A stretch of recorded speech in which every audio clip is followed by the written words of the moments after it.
¿Cómo están los niños? Hay hartos niños, parece, unos camuflados entre medio. ¿Los jóvenes? ¿No está el Benja? ¿El representante de los jóvenes no está? No, entonces estamos mal. Po.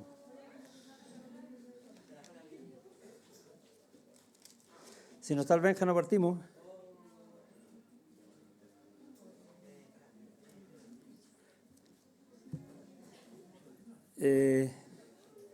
Vamos a orar para comenzar. Los maestros, los niños, los jóvenes listos para sus clases.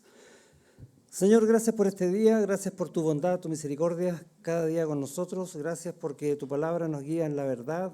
Gracias por la salvación también que nos has dado para poder vivir en tus pasos, para poder, por medio de tu Espíritu Santo, entender tu verdad en nuestros corazones.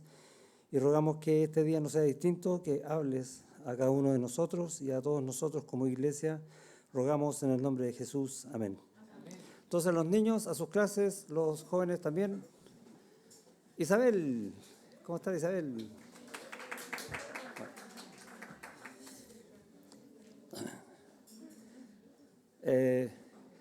Estamos en la escuela dominical, voy a tratar de no desconcentrarme, en el capítulo 10, todavía no, calmado, todavía no. Y en la escuela dominical anterior llegamos hasta el versículo 23, por lo tanto hoy día comenzamos del versículo, los veo muy concentrados, 24, bien, Hechos 10, 24. Y No, está bien. El título del tema de hoy se llama El verdadero pueblo de Dios. ¿Cuál es el verdadero pueblo de Dios? Depende si estamos en el Antiguo o el Nuevo Testamento. ¿No? ¿Se acuerdan qué había pasado en la escuela dominical pasada? ¿Cuál fue el tema en general? A grosso modo. El cambio de un paradigma. ¿Se acuerdan que se trataba de qué? El evangelio comenzaba a llegar a los gentiles. ¿Y qué pasaba con los judíos? ¿Qué pasaba con Pedro en este caso? Se empezó a dar cuenta de algo, ¿no? ¿Sí? De que las leyes ceremoniales, en particular estamos hablando de los alimentos, ya para los judíos no corren. ¿Sí? El evangelio entonces, que fue predicado a los judíos, y estoy hablando del evangelio predicado por Pedro allá en Hechos capítulo 2, recuerda, ¿no? Varones israelitas, comienza a decir él, hablando de Jesús, el evangelio allá en Jerusalén, ahora llega a los gentiles. ¿Y en qué ciudad estaba Pedro? Jope. Estaba en Jope, ¿no? Sí. ¿Y a dónde tenía que ir Pedro ahora? Cesarea. Bien, Cesarea marítima se le llama, porque había otra Cesarea más al norte en Galilea que se llamaba Cesarea de Filipo. Y estamos entonces, y voy a mostrar una lámina, esa, hecha a mano, por estas manos, está muy bonita, ¿cierto que sí? Sí, bien. Que parte, la primera línea que hay hacia arriba, hay un círculo donde dice Espíritu Santo, una E y una S, ¿sí? Están las iniciales. Y abajo dice Pentecostés. Entonces, ¿a qué se refiere esa línea? El día de Pentecostés, ¿qué pasa ese día? Y arriba, perdón, hay un 30, que es el año 30. Entonces, el día de Pentecostés del año 30, el Espíritu Santo viene a los creyentes. ¿Por qué? ¿Qué estaba pasando? Comenzaba la iglesia, algo que nunca existió antes. La iglesia de Cristo comienza, ese es el día en que se inicia. ¿Estamos? Y hay una línea azul arriba que va bajando y una línea roja abajo que va subiendo, ¿cierto? Sí. Ya, y la idea entonces es que esta línea azul indica los judíos que se convierten al Señor, que comienzan a ser iglesia. ¿Estamos, no? Y lo rojo que está abajo son los gentiles que comienzan a creer en Cristo y son introducidos en la iglesia. Entonces la idea es que parte solo con judíos, por eso que la línea está muy separada, no gentiles. Así comienza la iglesia. ¿Quiénes son los que inician la iglesia? Recuerda esos 120, todos judíos mayormente de Galilea. Y vamos a ver en el tiempo, año 34, ahí abajo dice el discurso de Pedro y empiezan a tener problemas con los dirigentes judíos, ¿recuerda? Con el Sanedrín, que los llamaban, que los azotaron, la iglesia oró con fervor, tembló el lugar, pasaban todas esas cosas, la curación del cojo, que aparentemente ese milagro fue como muchos otros que hizo el Señor Jesús, pero este tiene una relevancia doctrinal súper importante. Vamos a ver eso.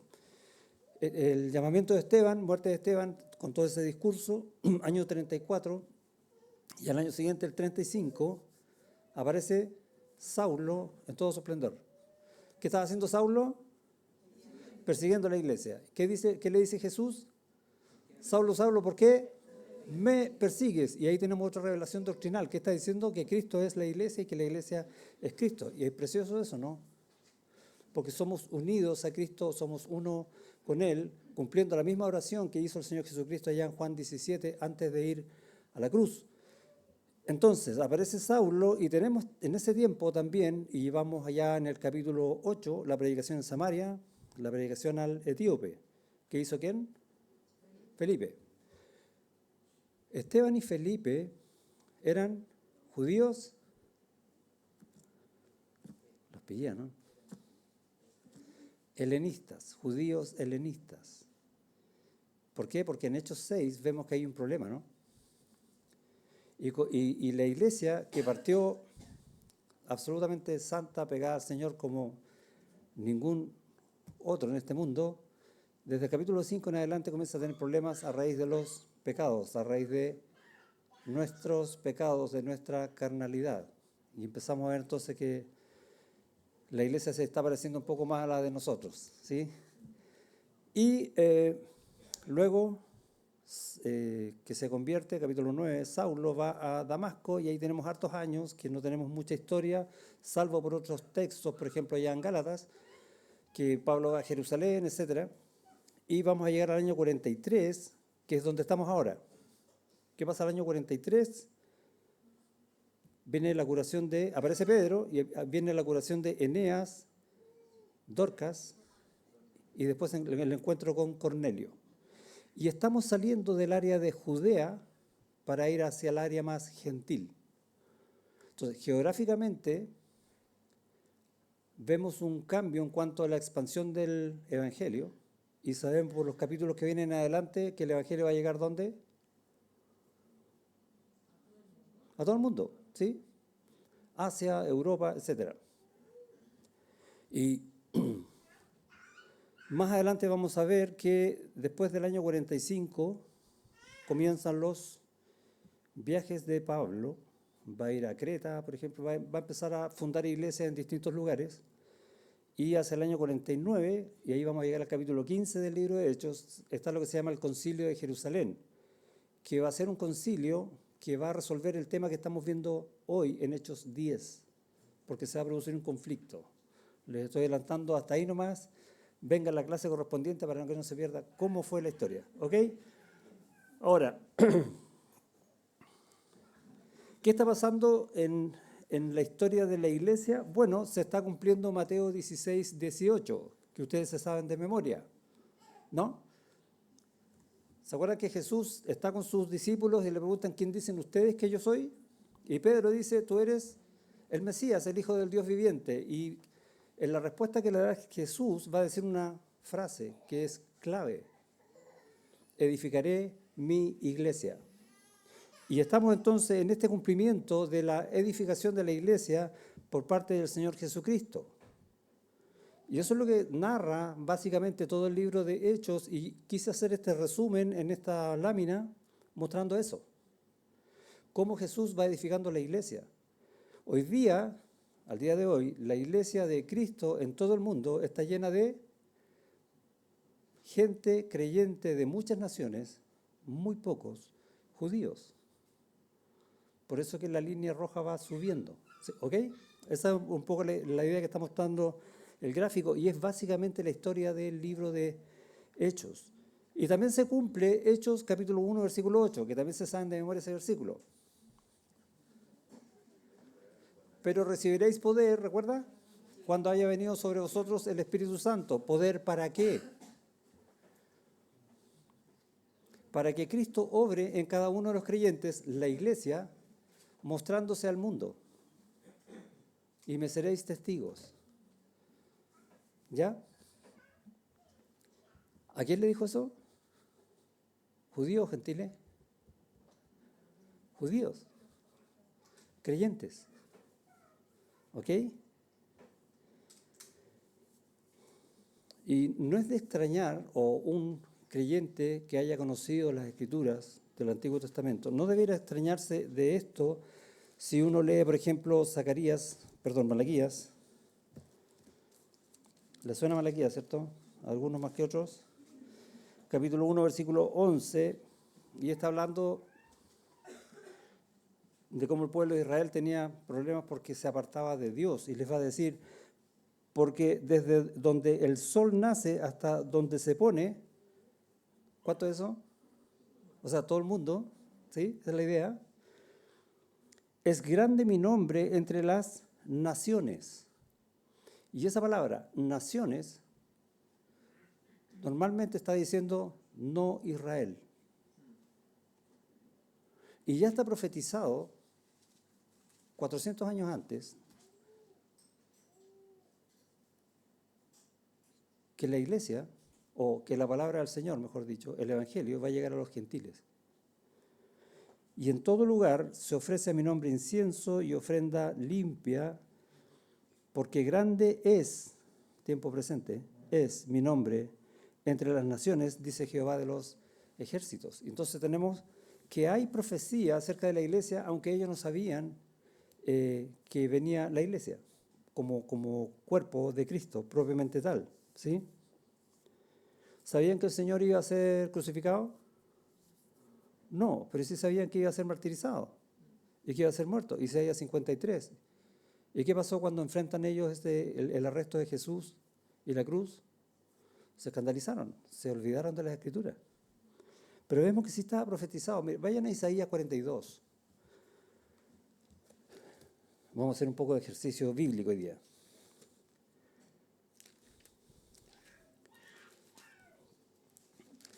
Isaías 42, versículo 6. Ya. En Isaías, desde el capítulo 40 en adelante, es una profecía que está dando el profeta alrededor del año 760 antes de Cristo, o sea, casi 800 años antes de la iglesia, un poco la idea, que le está hablando al pueblo de Israel antes de que se fuera cautivo a Babilonia, como si ya hubiesen vuelto. ¿Se entiende la idea, no? Eso pasa del capítulo 40 en adelante de Isaías, por eso se dice que esta parte de Isaías es como muy evangelística. Ya, y está diciendo en el versículo 6, yo Jehová te he llamado en justicia y te sostendré por la mano. ¿De quién está hablando? ¿Cómo parte el capítulo? He aquí mi siervo. ¿Sí? En el cual tiene contentamiento. ¿Le suena eso que dijo alguna vez, no? Está hablando de Jesús. Está hablando de Dios encarnado. Entonces tenemos una profecía del Evangelio. Y va a decir, yo Jehová te he llamado en justicia y te sostendré por la mano, te guardaré y te pondré por pacto al pueblo. Nuevo pacto. Por luz de las naciones. No de los judíos, de las naciones que incluyen a los judíos. Y ahí tenemos otra profecía acerca de la iglesia. Capítulo 55 de Isaías.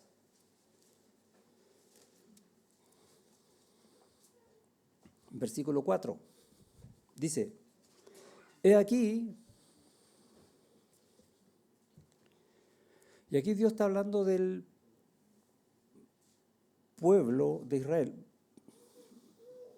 Partamos del 3. Dice, inclinad vuestro oído, o sea, ojo, mira lo que vamos a decir, y venid a mí, oíd y vivirá vuestra alma. Palabras de vida, ¿ok? Y haré con vosotros pacto eterno, las misericordias firmes a David. Ahora, David había muerto hace más de 200 años. ¿Por qué está usando a David entonces? ¿A qué se refiere? Al pacto que hizo con David, el Rey eterno, el Mesías, Jesucristo. ¿Ok? Va a haber un pacto en Jesucristo. Nuevo pacto. He aquí que yo lo di por testigo a los pueblos. Por jefe y por maestro a las naciones. He aquí, y le va a decir al creyente, la idea está hablando a Israel como creyente, le va a decir al creyente, he aquí llamarás a gente que no conociste. ¿Tienen algún caso donde haya sucedido esto en la Biblia? Pedro, Cornelio, ¿le suena, no? Estaba profetizado. O sea, no el caso de Pedro con Cornelio, sino que cómo iban a llegar a los gentiles. He aquí llamarás a gente que no conociste y gentes que no te conocieron correrán a ti. Una vez que conozca la salvación en Cristo, no quiero nada más que Cristo. Eso es lo que está diciendo el texto. Y eso es lo que habla en nuestros corazones porque nosotros estamos ahí, corriendo al Señor. ¿Sí? Amén. Bien. Por causa de Jehová tu Dios y del Santo de Israel que te ha honrado. Preciosa palabra, ¿o no? ¿Qué están hablando de quién? De nosotros, de la iglesia. Y de este tiempo en que Pedro va a conocer a Cornelio. Y antes lo habíamos visto también, ¿o no? Cuando Felipe va a hablar con el etíope, gentes que no conociste. ¿Y cómo se fue el etíope? Cuando iba en su carreta de vuelta, ¿cómo iba? Con gozo, correrán a ti. O este caso de Cornelio. Entonces, el contexto del capítulo, vamos a leer lo que nos toca hoy día. Está hablando justamente de esto. Versículo 24. Al otro día, o sea, después de que Pedro hospedó a quienes venían de parte de Cornelio en su casa. Hechos 10. Sí. Sorry. Mi mente anda más rápido que mi boca a veces. Hechos 10, 24. Al otro día, estaban buscando en Isaías, ¿no? Y no había versículo 24, pero bueno. Entraron en Cesarea y Cornelio los estaba esperando, habiendo convocado a sus parientes y amigos más íntimos. ¿Cómo estaba Cornelio? ¿Cómo se imagina usted que estaba el corazón de Cornelio en ese tiempo? Así como, ¿sí? Y había estado orando por eso y el Señor, por medio de un ángel, le mostró lo que tenía que hacer. Estaba con unas expectativas altísimas y el corazón rebosante de gozo. Cuando Pedro entró, salió Cornelio a recibirle y postrándose a sus pies, adoró. ¿Podía hacer eso Cornelio, no? O sea, de hecho lo hizo. ¿Estaba bien o no? No. ¿A quién es digno de adoración? Dios, solo Dios, ninguna criatura. De hecho, Dios castiga que el hombre adore a criaturas y no al creador de esas criaturas. Romanos capítulo 1. En Apocalipsis capítulo 19 vamos a ver cómo Juan, que está escribiendo la revelación, quiere postrarse para adorar al ángel que le está dando esa revelación. Y el ángel le dice, no, yo soy consiervo tuyo. Somos creación. Entonces, no va por ahí el tema. 26. Mas Pedro le levantó diciendo, levántate, pues yo mismo también soy hombre. Y entendemos la idea. Y hablando con él, entró y halló a muchos que se habían reunido. Lindo grupo para comenzar una iglesia. Bien, esa es nuestra oración también, siempre. Y les dijo, vosotros sabéis cuán abominable es para un varón judío juntarse o acercarse a un extranjero, las naciones, recuerda, pero a mí me ha mostrado Dios que a ningún hombre llame común o inmundo. Y recordamos entonces la ilustración que dio Dios por medio de este mantel que bajaba con comida. Mata y come. ¿Qué cosa? Lo que yo llamo, o sea, lo que yo limpié, no lo llames tú inmundo. Y eso es lo que voy a decir ahora. Por lo cual, al ser llamado, vine sin replicar, así que pregunto, ¿por qué causa me habéis hecho venir? Entonces Cornelio dijo, hace 4 días que a esta hora yo estaba en ayunas y a la hora novena, mientras oraba en mi casa, vi que se puso delante de mí un varón con vestido resplandeciente y dijo: Cornelio, tu oración ha sido oída y tus limosnas han sido recordadas delante de Dios. Envía pues a Jope y haz venir a Simón, el que tiene por sobrenombre Pedro, el cual mora en casa de Simón, un curtidor junto al mar, y cuando llegue, él te hablará. Así que luego envié por ti, y tú has hecho bien en venir. Ahora pues, todos nosotros estamos aquí en la presencia de Dios. ¿Quién dijo eso? Cornelio que está hablando. Interesante, ¿no? Para oír todo lo que Dios ha mandado. ¿Cornelio era creyente?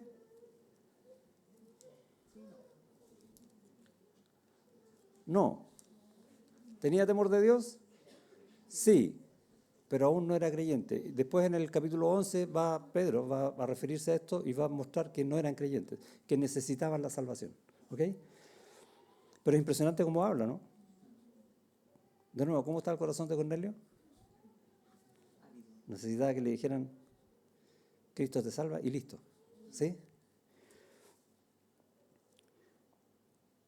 Entonces Pedro, en 34, abriendo la boca dijo, y aquí va a comenzar una predicación que vamos a leerla más adelante, pero quiero que pongamos un poco de atención al inicio de esta, a la introducción de qué es lo que, o los hechos, si quiere, de qué es lo que está sucediendo. Pedro llega a Jope, a casa de Cornelio, se encuentra con Cornelio, le pregunta por qué tiene que estar acá, y Cornelio le explica con lujo de detalles la razón. Dios le dice a Pedro, por medio de la ilustración de los alimentos, ¿cierto?, que la ley se cumplió, que ya no es necesario cumplir la ley ceremonial. ¿Cuándo se cumplió? En Cristo, en la cruz. Por lo tanto, no se requiere guardar las ceremonias judías. ¿Como cuáles? El sábado. ¿Cuál otra? O el Shabbat, si quieren pasarlo más judío. ¿Cuál otra? Las fiestas, ¿sí? La Pascua entre ellas, ¿no? ¿Celebraba la Pascua en la iglesia, no? ¿Dónde vemos a la iglesia celebrando la Pascua en la Escritura? En ninguna parte. Ya no la celebran. ¿Se dan cuenta de eso, no? ¿Iban al templo a ofrecer sacrificios? No. Iban a orar, ¿sí? ¿Se acuerda que Pedro y Juan fueron a orar al templo? ¿Tenían que practicar la circuncisión? Y ahí vamos a ver que en algunos casos, al principio, por testimonio a otros, en algunos casos sí la practicaban, pero vamos a ver que después dicen, no, no es necesario. ¿Por qué? Porque la ley está absolutamente cumplida. El hombre no tiene que cumplir la ley para alcanzar salvación. ¿Qué tiene que hacer el hombre para alcanzar salvación? Entregar su vida a Cristo. Señor, yo creo en ti, perdona mis pecados. Y eso es todo. No es por obras, es por gracia. No es por ley. La ley son obras. Y entendemos entonces que lo que Dios le está mostrando a Pedro, que vimos el domingo pasado en detalle, también desde el punto de vista teológico, si se quiere, está mostrando, oye, la ley está cumplida. No sigas buscando cumplir la ley, porque la cumplió Cristo. De hecho, en Hechos 3, ¿se acuerdan que le hablaba yo de la curación del cojo? Que tiene una riqueza teológica bien interesante. En Hechos 3, versículo 16, cuando Pedro está hablando de esta curación, dice, y por la fe en su nombre, a este, al cojo, que vosotros veis y conocéis, que tenía 40 años de cojo, ¿sí?, le ha confirmado su nombre y la fe que es por él, por Cristo, ha dado a este completa sanidad en presencia de todos vosotros. ¿Recuerdan cuando Jesús se encontró con los leprosos y los sanó y solo uno volvió para darle gracias, que era el samaritano? ¿Qué les dijo Jesús después de eso? ve y preséntate a los sacerdotes. ¿Por qué? Porque tenía que hacer una ceremonia de purificación. ¿Y qué le dijeron al cojo? Ve y preséntate a los sacerdotes. ¿Le dijeron eso, no? ¿Se da cuenta de lo que está diciendo el texto acá? Es solo por la fe. No tienes que hacer nada. Él creyó, él fue salvo. Y no solo salvo, fue sano.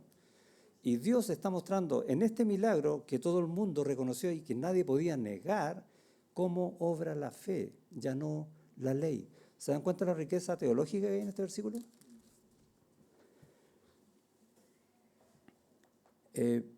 Y podemos seguir viendo otros.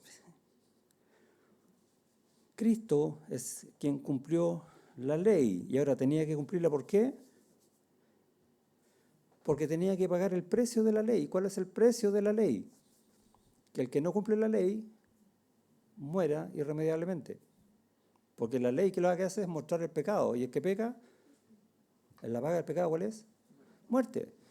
Entonces, Cristo es el que redime al hombre como hombre. Por eso Dios se encarna y toma esta humanidad, para que como hombre, pero sin pecado, muera pagando el precio de la ley por nosotros con pecado. El sacrificio perfecto, el Cordero de Dios, ya no un animal, un hombre. Cumple el precio de la ley. Por lo tanto, Cristo es quien completa la ley. En Él está completada la ley, consumada la ley. Y es una de las cosas que Él hizo cuando dijo consumado es, entre tantas otras. Por lo tanto, también Él es la consumación del nuevo pacto. ¿Cuál es ese? Derramaré mi espíritu en vosotros. ¿Sí? Esa es la iglesia. El nuevo pacto literalmente aún no se cumple. Se va a cumplir después en el pueblo de Israel. Para ello está destinado. Pero esas bendiciones espirituales del nuevo pacto ya están en nosotros. Gracias, Señor. Cuando Él compartió la cena con los discípulos, dijo: este es el pan, mi cuerpo que va a ser entregado por vosotros, y esta es mi sangre del nuevo pacto. Y está cumpliendo entonces, o terminando el antiguo pacto, el pacto de Moisés, la ley, para comenzar este nuevo pacto que es por fe, por gracia. Vida por fe en el Espíritu Santo, básicamente. Por lo tanto, ahora la ley, ¿qué pasa con la ley? Uno dice, bueno, no tenemos que cumplirla. Ahora, si se fijan, si nosotros vivimos en Cristo y obedecemos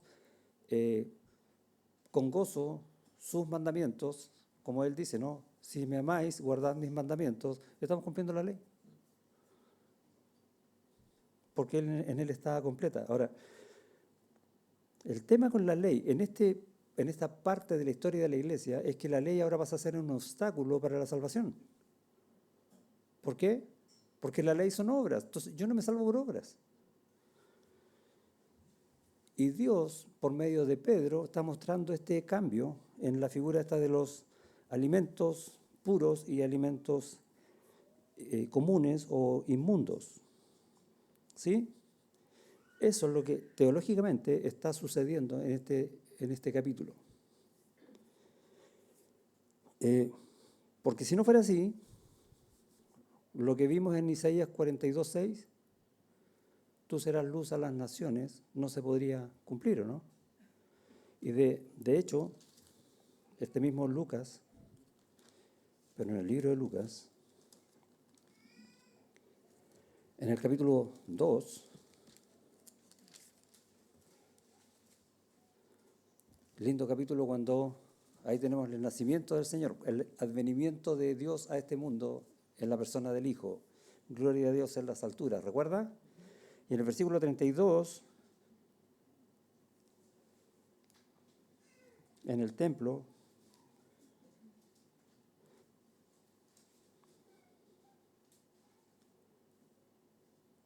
Simeón, ¿recuerda que estaba Simeón esperando conocer al Señor? Bueno, lo conoce y en el versículo 32 dice de él: luz para revelación a los gentiles y gloria de tu pueblo Israel. Cumplimiento de Isaías 42.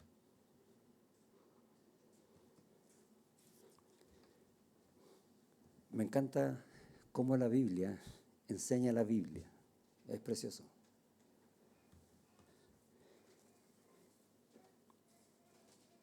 Por lo tanto, para un impuro es imposible ver la luz que llega a los gentiles, ¿o no? Si tiene que cumplir la ley. Ya no.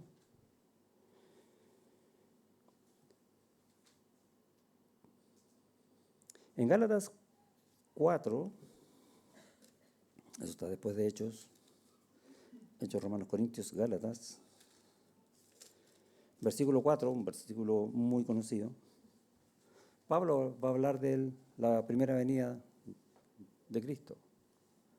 Y va a decir, pero cuando vino el cumplimiento del tiempo, ¿sí? Dios envió a su Hijo, nacido de mujer y nacido bajo la ley, porque tenía que cumplir la ley.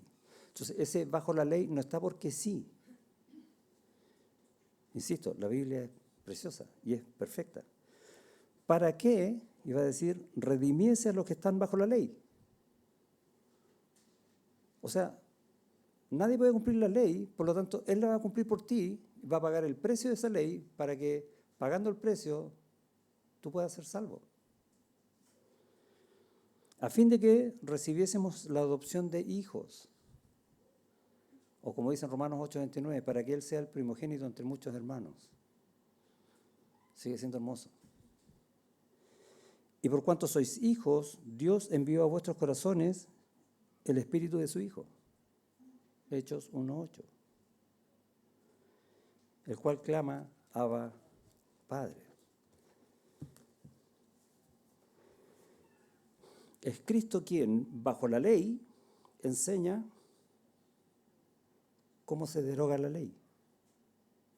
¿Se acuerda un texto allá en Marcos 7, cuando los fariseos reclamaban por los discípulos de Cristo que comían con las manos inmundas? ¿Y qué les dice el Señor? ¿Qué es lo inmundo? No lo que comen, sino lo que sale del corazón del hombre. ¿Qué está diciendo ahí? No importa lo que comas. Ah, ya lo había dicho. Y Pedro no lo había entendido. Dios, que es misericordioso, se lo muestra de nuevo, 3 veces. Dios, pues uno puede pensar, bueno, ahora cualquier persona puede comer lo que sea y da lo mismo, ¿cierto? ¿En qué estamos pensando cuando decimos eso? ¿En qué voy a comer? O sea, en mí. Ojo, Dios no baja los estándares. Lo que yo como viene de su mano. Nunca olvides eso. Por eso nosotros oramos cuando comemos. No oramos porque si no oramos y comemos nos va a caer mal la comida. No. Oramos porque reconocemos que viene de la mano de Dios. Gracias, Señor, por lo que tú nos das. Pues si coméis o bebéis o hacéis cualquier otra cosa, hacedlo todo para la gloria de Dios. Por eso oramos. Entonces, Dios no baja los estándares, no elimina un muro para que ahora hagamos lo que queramos, sino que siempre apunta a Cristo. ¿Por qué no vemos eso? Porque nosotros tenemos ese problema de vernos más a nosotros mismos que ver a Cristo. Ese es un paréntesis pastoral entre medio de la enseñanza. Versículo 26, Hechos 11:26. ¿Qué dice ahí? Hechos 10:26, perdón. Dice, mas Pedro le levantó diciendo, levántate, pues yo mismo soy hombre. ¿Recuerda eso, no? Cuando se encuentra con Cornelio. Y explicamos un poco el tema de la adoración. El único digno de adoración es Dios. Pero también, ¿qué le está diciendo? Pues yo mismo soy hombre. Porque, ¿quién era Pedro? Judío, apóstol. ¿Quién era Cornelio al lado de eso? Inmundo. ¿Se dan cuenta, no? Esa es la realidad que estamos viviendo. ¿Pero qué le dice Pedro? Yo mismo también, igual que tú, soy hombre. Soy un pecador que necesita la salvación del Señor. Grande el cambio, ¿no? Y es interesante porque a partir de eso, él va a iniciar la predicación. 27. Y hablando con él entró y halló a muchos que se habían reunido y les dijo, Vosotros sabéis cuán abominable es para un varón judío juntarse o acercarse a un extranjero, pero a mí me ha mostrado Dios que a ningún hombre llame común o inmundo. ¿Qué pasó con Pedro? Aprendió algo. Y es interesante porque siempre un buen maestro admite que ha sido corregido. ¿O alguien nace sabiendo todo? No. Y Pedro está siendo humilde al decir esto. Ahora, si todos podían comer lo mismo, ahora, el que no es judío ya no es inmundo. Eso está diciendo Pedro. Era abominación, pero ahora me di cuenta que no. Dios me ha mostrado que la salvación es para todos y es por gracia, y no hay diferencia entre hombre y otro hombre, judío o de la nación que sea, para que Cristo lo salve. ¿Por qué? Porque somos todos pecadores. Y la condición del hombre es, estás perdido. No tienes opción de ir al Señor por nada que tú hagas. La única forma es por fe en Cristo, y Él te da la fe. A cualquiera. Bueno, no dice todo eso el versículo, pero eso es lo que está dando a entender, ¿cierto? En el versículo 28. Dice después.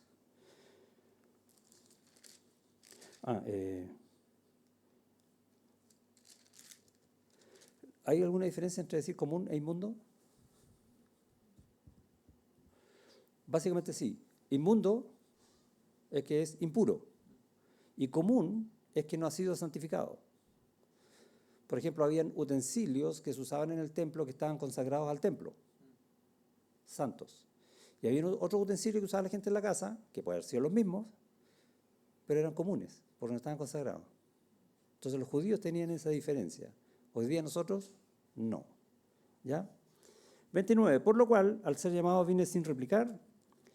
Así que pregunto, ¿por qué causa me habéis hecho venir? Entonces Cornelio dijo, hace 4 días, y empieza a contarle la historia, ¿no? Y es interesante que Cornelio va a decir que a la hora novena, mientras oraba en mi casa, ¿sí? Estaba yendo a Dios en oración. En 31, la respuesta, tu oración ha sido oída, tus limosnas han sido recordadas delante de Dios. ¿Cómo era Cornelio? Y lo vemos al principio del capítulo 10, ¿no? Había un hombre en Cesarea, un hombre llamado Cornelio, centurión, o sea, era romano, pero el 2 dice, piadoso y temeroso de Dios con toda su casa, o sea, todos los de su familia también, y que hacía muchas limosnas al pueblo y oraba a Dios siempre. Y ahí se nos describe lo que mismo Cornelio está hablando ahora. Ahora, Dios, en la respuesta que tiene Cornelio, considera el temor del hombre sin importar su nación. ¿O sí? Él ve el corazón, no lo que mira el hombre. El temor de Dios de un judío, por decirlo de esta manera, no es mejor que el temor de Dios de un no judío. Es lo que estamos viendo acá. Sino que es la obra que el Espíritu Santo hace en un pecador para convencerlo de pecado, de justicia y de juicio. Ahí obra el Señor.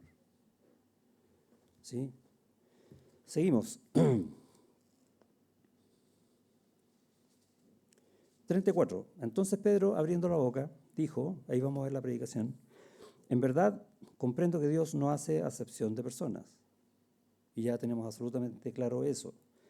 Sino que en toda nación, y ahí está la palabra nación, se agrada del que teme y hace justicia. Ahora, este texto podría hacernos pensar que del que hombre que hace algo, obras. No. Dios se agrada de un corazón temeroso de Dios, porque sabe su condición. Soy pecador. Y hace justicia. Y tiene que ver justamente con eso. Soy pecador, necesito perdón, necesito restauración, necesito tu justicia, Señor, esa que tú mostraste en la cruz en Cristo, para ser salvo. A eso se refiere con y hace justicia. No es que esté haciendo algo, sino que su corazón está buscando la salvación de Dios, porque se da cuenta que está perdido irremediablemente. ¿Se dan cuenta? No hay obras, ¿ok? ¿Dónde llegamos? 36. Dios envió un mensaje a los hijos de Israel anunciando el Evangelio, y aquí comienza la predicación, de la paz por medio de Jesucristo. Este es Señor de... ¿Se dan cuenta cómo empieza? ¿Envió a dónde? A Israel, pero este Señor de todos. Y ahí vemos la obra en un versículo que está explicada en el resto de los evangelios y las cartas del Nuevo Testamento. Vosotros sabéis lo que divulgó por toda Judea, comenzando desde Galilea, después del bautismo que predicó Juan, cómo Dios ungió con el Espíritu Santo y con poder a Jesús de Nazaret, y cómo éste anduvo haciendo bienes, sanando a todos los oprimidos por el diablo, porque Dios estaba con él. Y empieza a narrar entonces el Evangelio, ¿cierto? Eso es lo que está pasando acá. El mensaje, si se dan cuenta de Pedro, no es, mira, tú eres un pecador, necesitas salvación. No le dice eso. ¿Por qué no? Porque Cornelio ya lo sabía, hace justicia, ¿recuerda? El corazón de Cornelio ya estaba preparado. Entonces comienzan contando el Evangelio que llega a Israel por medio del Señor de todos.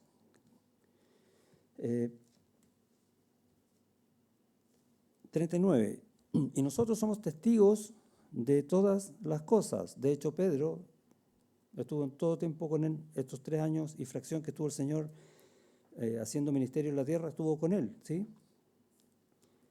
De todas las cosas que Jesús hizo en la tierra de Judea y en Jerusalén, a quien mataron colgándole en un madero. Un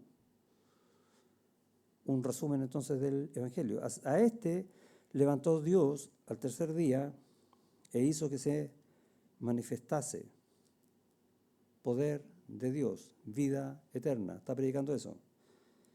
No a todo el pueblo se manifestó Cristo resucitado, no a todo el pueblo, sino a los testigos que Dios había ordenado de antemano. ¿Cuántos eran esos? No sabemos. Ahí en 1 Corintios capítulo 15, por ejemplo, dice, y se presentó a más de 500 a la vez, aparte de los apóstoles, ¿sí?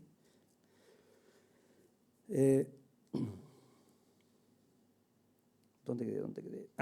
A nosotros que comimos y bebimos con Él después que resucitó de los muertos. Resucitaba en cuerpo y en espíritu. Pues dice, comimos y bebimos, pero también está diciendo algo interesante. ¿Con quién había comido Pedro la noche anterior? Con los romanos. Que todo aquel que testifica de la obra de Dios, Jesús en la cruz, el testimonio más grande que ese no existe en todo el universo, ahora Pedro está replicando esa misma idea, ¿no? Tomad del agua que yo os daré, comed mi carne, Juan capítulo 6. Dice el Señor, y tenemos esa figura preciosa otra vez aquí. Pedro está haciendo lo mismo. Quedamos en 42. Y nos mandó que predicásemos al pueblo y testificásemos que Él es el que Dios ha puesto por juez de vivos y muertos. ¿Quién es el juez? ¿Quién nos va a juzgar a nosotros? Cristo. ¿Quién va a juzgar a los que no crean en Cristo? Cristo. Y es interesante que es un hombre, que es Dios, ¿quién va a juzgar al hombre? Y eso, si uno lo piensa un poco, echa por tierra cualquier discusión que tengamos nosotros y digamos, por causa de tu pecado, yo estoy en mejor posición que tú, porque yo también soy pecador y yo no puedo juzgar. Él juzga, y eso aparece allá en Santiago, capítulo 4. No juzguéis los unos a los otros. No de esa manera.